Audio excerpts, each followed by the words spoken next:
Hello everyone, welcome back to Smararia YouTube channel.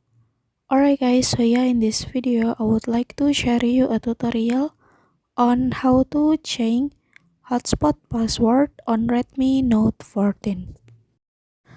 So for those of you who are annoyed because your hotspot password is often hacked by other people, don't need to be worried guys, because the only way is to change your hotspot password as often as possible and periodically. And how to change hotspot password is very easy. So yeah, now let's get started to the tutorial.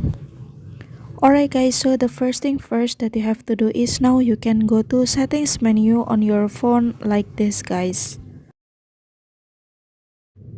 And then now you can go to portable hotspot, and then now you can go to set up portable hotspot like this.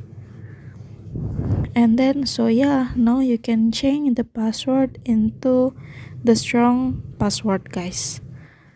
And so yeah, if you are finished, now you can click checklist to change your hotspot password. Alright guys, so yeah, here's the tutorial and your hotspot password has already changed, and thank you so much for watching guys.